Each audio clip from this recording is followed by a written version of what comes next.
नमस्कार दोस्तों। तो चलिए एक बार फिर से हमारे इस चैनल पे आप लोगों का स्वागत है। तथा आज हम लोग बीपीएससी एईडीओ का मोस्ट इम्पोर्टेंट क्वेश्चनों का डिस्कशन करेंगे, ठीक है, जो कि एग्ज़ाम में बहुत ही आने की संभावनाएं होती है। तथा बीपीएससी एईडीओ का एडमिट कार्ड 3 जनवरी को आने वाला है। तो 6 तारीख से एग्ज़ाम चालू है। इन्हीं बातों को ध्यान में रखते हुए चलिए हम लोग कुछ महत्वपूर्ण पॉइंट्सों का डिस्कशन कर लेंगे, ठीक है। पहला क्वेश्चन है, भारत का राष्ट्रीय शिक्षा दिवस कब मनाया जाता है? तो भारत का राष्ट्रीय शिक्षा दिवस जो है 11 नवंबर को मनाया जाता है, ठीक है। उसके बाद अगला क्वेश्चन है, बिहार में प्रारंभिक शिक्षा किस विभाग के अंतर्गत आती है? तो प्रारंभिक शिक्षा जो है शिक्षा विभाग के अंतर्गत आती है, ठीक है। उसके बाद है RTE act, right to education act किस वर्ष लागू हुआ? राइट टू एजुकेशन एक्ट जो है 2010 में लागू हुआ था, ठीक है। उसके बाद अगला क्वेश्चन है, शिक्षा का अधिकार अधिनियम किस आयु के लिए है? शिक्षा का अधिकार अधिनियम जो है 6 से 14 वर्ष के बच्चों के लिए लागू किया गया है, ठीक है। उसके बाद है, बिहार का साक्षरता अभियान किस नाम से जाना जाता है? बिहार का साक्षरता अभियान जो है अक्षर आंचल के नाम से जाना जाता है, ठीक है। उसके बाद है, राष्ट्रीय शिक्षा नीति 2020 में 533+4 किससे संबंधित है? 533 का मतलब है शिक्षा प्रणाली, यानी पाठ्यक्रम संरचना कैसी होनी चाहिए, ठीक है। तो 533 का मतलब है कि पहला 5 का मतलब है कि बच्चा जो है 3 साल मतलब आंगनबाड़ी में रहेगा, ठीक है, जिसे बाल वाटिका बोलते हैं, बाल वाटिका बोलते हैं, ठीक है। तथा इसका 2 साल 1 और 2 क्लास में रहेगा, ठीक है। उसके बाद है 1 और 2 क्लास में रहेगा। और 3 का मतलब है कि बच्चा जो है 3 to 5 मतलब 3 साल जो है 3 to 5 क्लास में रहेगा, ठीक है। उसके बाद है तीसरा का मतलब है 6 to 8 में रहेगा 3 साल, ठीक है। उसके बाद 4 का मतलब है कि बच्चा जो है 9th to 12 तक रहेगा 4 साल, ठीक है। तो इसका जो आंसर होगा वो होगा पाठ्यक्रम संरचना, ठीक है। उसके बाद अगला क्वेश्चन है हम लोग के पास, मध्याह्न भोजन योजना का उद्देश्य क्या है? मध्याह्न भोजन योजना का उद्देश्य है पोषण तथा नामांकन बढ़ाना तथा उपस्थिति बढ़ाना। इनमें सभी को मान सकते हैं, एक तरह से मान सकते हैं सभी को, लेकिन नामांकन बढ़ाने के लिए इसमें कोई अथी नहीं है, उपस्थिति भी नहीं कोई। पोषण, हाँ, एक तरह से बोल सकते हैं बच्चों को पोषण मिलेगा। जैसे मान के चलिए जो बच्चे अनाथ है उनको खाने पीने की कमी है तो वो स्कूल आएंगे अपना भोजन करेंगे, ठीक है। तो एक तरह से बोल सकते हैं पोषण इसका आंसर सही होगा, लेकिन अगर हम एक तरह से देखें तो डी भी इसका सही है, ठीक है। उसके बाद अगला क्वेश्चन है, बिहार में शिक्षक पात्रता परीक्षा बीटेट कौन कराता है? बीटेट जो है आप लोगों को बिहार बोर्ड बीएसईबी कराता है, ठीक है। बीटेट जो है बीएसईबी कराता है, ठीक है। उसके बाद अगला क्वेश्चन है हम लोग का, ऑपरेशन ब्लैक बोर्ड योजना किससे संबंधित है? ऑपरेशन ब्लैक बोर्ड जो योजना है वो आप लोग को विद्यालय सुविधा के लिए संबंधित है, ठीक है। उसके बाद अगला क्वेश्चन है, शिक्षा का समवर्ती सूची में कौन सा स्थान है? शिक्षा को जो समवर्ती सूची में कौन सा स्थान में? तो समवर्ती सूची में स्थान मिल रहा है, ठीक है। उसके बाद अगला क्वेश्चन है, राष्ट्रीय शिक्षा नीति 2020 में मातृभाषा पर बल किस कक्षा तक है? तो मातृभाषा जो है क्लास 1 to 5 से मातृभाषा पर जो शिक्षा पर जोर दिया गया है, ठीक है। क्या कि जो बच्चा जो भी कुछ सीखेगा सबसे पहले अपनी मातृभाषा के अनुसार ही सीखेगा, ठीक है। तो बच्चों को जो होना चाहिए पहला उसका मातृभाषा होना चाहिए, उसके बाद जो हम जो लैंग्वेज सिखा रहे हैं वो लैंग्वेज में आसानी से हम बताएंगे तो बच्चे आसानी से सीख जाएंगे, ठीक है। उसके बाद अगला क्वेश्चन है, बिहार राज्य साक्षरता मिशन का मुख्य उद्देश्य क्या है। बिहार राज्य साक्षरता मिशन का मुख्य उद्देश्य जो है प्रौढ़ शिक्षा है, ठीक है। उसके बाद अगला क्वेश्चन है, सर्व शिक्षा अभियान किस वर्ष शुरू किया गया था। सर्व शिक्षा अभियान जो है 2002 में शुरू किया गया था, ठीक है। उसके बाद अगला क्वेश्चन है, शिक्षा का अधिकार अधिनियम में निजी स्कूलों में कितने % आरक्षण का प्रावधान है। तो इसका आंसर होगा 25%, ठीक है। उसके बाद अगला क्वेश्चन है, बीपीएससी एईडीयू का मुख्य कार्य क्या है। बीपीएससी एईडीयू का जो मुख्य कार्य है वो आप लोग को एईडीयू का मुख्य कार्य जो है शिक्षा योजनाओं का क्रियान्वयन करना है, ठीक है। इसका आंसर हो जाएगा। उसके बाद अगला क्वेश्चन है, बिहार में विद्यालय प्रबंधन समिति बीएमसी का अध्यक्ष कौन है। बीएमसी का अध्यक्ष जो होता है वो अभिभावक होता है, ठीक है। उसके बाद अगला क्वेश्चन है, शिक्षा में आईसीटी का अर्थ क्या है। आईसीटी का अर्थ जो है सूचना एवं संचार तकनीक, ठीक है।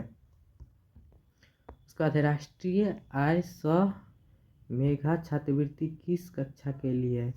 क्लास 9th के लिए मेधा छात्रवृत्ति मिला जाता है जो को लड़कियों को मिलता है, ठीक है। उसके बाद है, शिक्षा का मूल अधिकार किस अनुच्छेद में। शिक्षा का मूल अधिकार 21A में है, ठीक है। तथा इसमें स्वतंत्रता का भी अधिकार दिया गया है, ठीक है। स्वतंत्रता का अधिकार जो है वो 19 to 21 में मिला है, ठीक है। उसके बाद है, बालिका शिक्षा को बढ़ावा देने की योजना कौन सी है। बालिका शिक्षा को जो बढ़ावा देने की योजना है कन्या उत्थान है, ठीक है। उसके बाद है, समग्र शिक्षा अभियान किससे संबंधित है। समग्र शिक्षा अभियान जो है विद्यालयी शिक्षा से संबंधित है, ठीक है। उसके बाद राष्ट्रीय शिक्षा नीति 2020 में ईसीसीई मतलब early childhood care and education का पूर्ण रूप क्या है। Early childhood care and education का आंसर हुआ। ये जो क्वेश्चन है ये अधिकतर सीटेट का क्वेश्चन है जो कि चाइल्ड पैथोलॉजी में पूछा जाता है, ठीक है। उसी से मिलता जुलता क्वेश्चन बीपीएससी एईडीयू में भी आता है। तो अगला क्वेश्चन हम लोग पास, बिहार में विद्यालय शिक्षा प्रशासनिक प्रमुख कौन होता है। बिहार में जो विद्यालय शिक्षा है उसका शिक्षा का प्रशासनिक प्रमुख जो होता है वो डीईओ होता है। क्या होता है, डीईओ। उसके बाद है, निपुण भारत मिशन किससे संबंधित है। निपुण भारत मिशन जो है वो जो है साक्षरता एवं संख्यात्मक ज्ञान से संबंधित है, ठीक है। उसके बाद अगला क्वेश्चन है, शिक्षा का अधिकार अधिनियम किस प्रकार का अधिकार है। शिक्षा का अधिकार अधिनियम संवैधानिक अधिकार है, ठीक है। उसके बाद है, बिहार में मध्याह्न भोजन योजना के क्रियान्वयन कौन करता है। तो मध्याह्न भोजन का जो है राज्य सरकार करता है, ठीक है। मतलब जिस राज्य का जो स्कूल होगा या विद्यालय होगा उसकी जो मध्याह्न भोजन की तालिका जो बनाएगी उसकी उसी राज्य के सरकार बनाएगी, ठीक है। उसके बाद है, शिक्षक प्रशिक्षण संस्थान डाइट का पूरा नाम। डाइट का जो पूरा नाम है वो होता है district institute of education and training, जो कि डीएलएड तथा बीएड वालों के लिए होता है, ठीक है। उसके बाद है, शिक्षा में सतत एवं व्यापक मूल्यांकन CCE childhood care and education का उद्देश्य क्या है। चाइल्डहुड केयर एंड एजुकेशन का उद्देश्य जो है वो जो कहता है कि छात्रों का जो विकास होना चाहिए वो सभी प्रकार से होना चाहिए, ठीक है। मतलब शारीरिक मानसिक संवैधानिक सारे प्रकार से बच्चों का विकास होना चाहिए, ठीक है।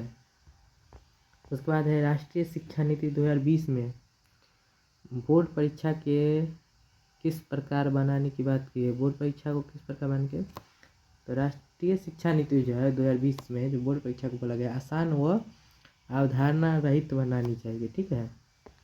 उसके बाद है बाल श्रम निषेध अधिनियम अनुसार बालक की आयु क्या है? बाल श्रम निषेध अधिनियम के अनुसार बालक की आयु क्या है? तो 14 वर्ष है। कितने वर्ष है? 14 वर्ष। ठीक है। उसके बाद है बिहार में छात्रवृत्ति योजनाओं का मुख्य उद्देश्य क्या है? छात्रवृत्ति योजना का मुख्य उद्देश्य जो है अधिकतर मतलब बच्चों को पढ़ने के लिए जिज्ञासु बनाता है, ताकि बच्चे पढ़े और उनके रैंक के अनुसार उनको पैसा मिले। ठीक है। तो इसका मतलब जो होगा तो रोजगार देना तो नहीं होगा, खेल विकास भी नहीं होगा, स्वास्थ्य भी नहीं होगा। इसका आंसर होगा ड्रॉप आउट रोकना, मतलब बच्चों को रोकना पढ़ने के लिए। ठीक है। उसके बाद अगला क्वेश्चन है आरटीई एक्ट के अनुसार, राइट टू एजुकेशन एक्ट के अनुसार विद्यालय में शिक्षक छात्र अनुपात किससे संबंधित है? तो जो संबंधित होगा गुणवत्ता से संबंधित होगा। ठीक है, गुणवत्ता से। ठीक। उसके बाद है पढ़े बिहार बढ़े बिहार किससे जुड़ा है? पढ़े बिहार बढ़े बिहार जो है शिक्षा से जुड़ा हुआ है। ठीक है। उसके बाद है शिक्षा में समावेशी शिक्षा का क्या अर्थ है? शिक्षा में जो समावेशी शिक्षा का अर्थ जो है वो है सभी बच्चों को सामान्य अवसर देना। क्या होगा? सभी बच्चों को सामान्य अवसर देना। ठीक। उसके बाद है विद्यालय प्रबंधन समिति बीएमसी में कितने % अभिभावक होते हैं? अभिभावक जो होते हैं वो होते हैं 75%। ठीक है। उसके बाद है राष्ट्रीय आय सह मेधा छात्रवृत्ति योजना किस मंत्रालय द्वारा चलाई जाती है? तो शिक्षा मंत्रालय द्वारा चलाई जाती है। ठीक। उसके बाद है शिक्षा का उद्देश्य क्या है? शिक्षा का उद्देश्य जो है केवल नौकरी लेना नहीं है या केवल ज्ञान लेना नहीं है। इसका उद्देश्य जो है सर्वांगीण विकास है, मतलब सही तरह से इसका विकास होना चाहिए। उसके बाद अगला क्वेश्चन है बिहार में शिक्षा से संबंधित जिला स्तरीय अधिकारी कौन होता है? जिला स्तरीय जो अधिकारी होता है डीईओ। इसका एग्जाम होने वाला है। ठीक है।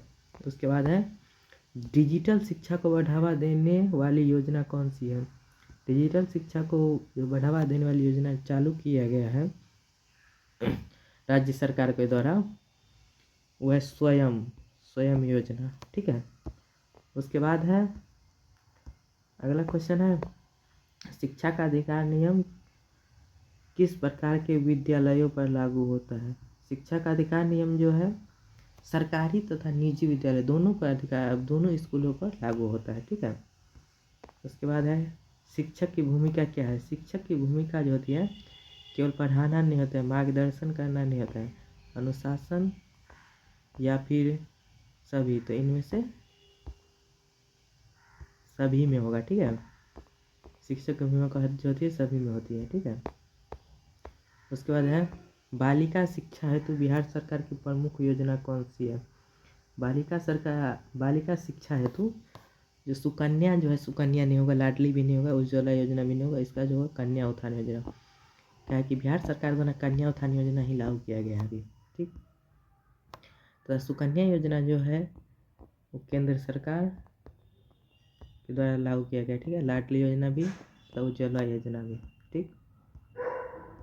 उसके बाद अगला क्वेश्चन है शिक्षा में आईसीटी का प्रयोग क्यों किया? शिक्षा में आईसीटी का प्रयोग क्यों किया जाता है? आईसीटी का जो प्रयोग किया जाता है समय बचाने के लिए भी किया जाता है, गुणवत्ता बढ़ाने के लिए भी किया जाता है तथा रुचि बढ़ाने के लिए भी किया जाता है। इसका आंसर होगा सभी। ठीक है। उसके बाद है शिक्षा में अधिकार अधिनियम में प्रवेश से वंचित बच्चों के लिए क्या सुविधा है? तो इसका आंसर जो होगा वो होगा विशेष प्रशिक्षण। क्या? विशेष प्रशिक्षण। ठीक है। उसके बाद अगला क्वेश्चन है शिक्षक पात्रता परीक्षा का उद्देश्य क्या है? शिक्षक पात्रता परीक्षा का तो उद्देश्य जो है उसका जो उद्देश्य है होगा योग्यता जांचना। क्या? योग्यता जांचना। ठीक है। उसके बाद है अगला क्वेश्चन बिहार में प्राथमिक विद्यालय किस कक्षा तक होती है? प्राथमिक विद्यालय जो होती है 1 to 5 तक ही अधिकतर बिहार में मिलती है। ठीक है। तो 1 to 5।